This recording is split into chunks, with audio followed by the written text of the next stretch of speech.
How's it going, everybody? I'm Lewis, and we've got the Sand Crabs and Soul Bearers from the most recent content poll coming to Old School RuneScape today.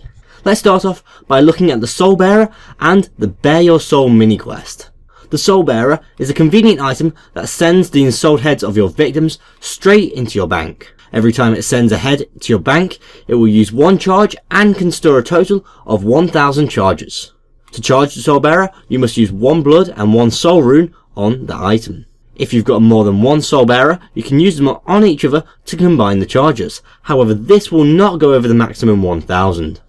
To unlock a Soul Bearer, you must complete the Bear Your Soul mini quest, which you can start by finding the Soul Journey book in the Arceus library. Next, this week, we've got the Sand Crabs. A new, low-level creature has popped up on the southern coast of Zeah, near the Hosidius area, the Sand Crab. They are very similar to rock crabs, with low defense and high health. However, due to the fact that they're made out of sand, cannonballs simply pass straight through them. Of course, in Galenor, the laws of physics and sand is completely different to real life, because one would imagine using a cannon would be more effective against sand than a rock. Either way, they are basically the equivalent to rock crabs. However, players cannot use a cannon to overtake the whole area, making them much more ideal for low-level players. Next, we can take a look at the other news. A dynamite store has opened for business near the blast mine in the Lovakenge house. Gilded armor and the scimitar are now usable in free-to-play worlds, but not the boots. Sanfu serum can now be shared with the share potion spell. Iron men and women may now purchase scrolls of redirection from Nightmare Zone reward shop. The login screen and title music has been reverted. They've adjusted the GE price of ballista pieces and dragon javelins to better reflect their current value. And the destination of the Apatol Necromancy teleport has been moved to the cave on the south of the island, rather than underneath the temple in Marim. Finally, this week we'll have a look at the bug fixers. They fixed a typo in the Architectural Alliance cutscene.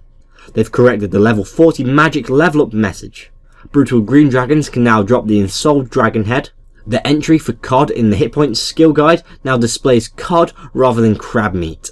Dark Essence blocks placeholders within the bank are now permitted. They've removed some unnecessary dialogue from Jarvold's quick travel option. The Elite Western Provinces Diary reward information now refers to the correct Slayer Master. The new Crystal Halberd Eye can now be uncharged. And they've fixed a render issue with the tops of the water flowing to the crash site caverns. This week's update seems fairly small, however it is decent. The new mini quest has been introduced, which is always nice for people who appreciate lore, and a new low-level training area has arrived, as well as a few other updates to Zeah that recently passed their poll. The biggest downside to this week's update is the removal of that Monkey Madness 2 login screen. I really liked it and thought it captured both old school and the Monkey Madness feel. Hopefully we'll get to see some more login screen competitions in the near future, and maybe we could get them with some more quests such as Monkey Madness 2. If you want to discuss this update, please go on the forums or do so in my comments below. If you want to watch my video that a lot of this content came from, please click here for the Great Current Content poll. And if you want to watch my video on the last Old School RuneScape update, please click here for the Necromancy Teleport tablets.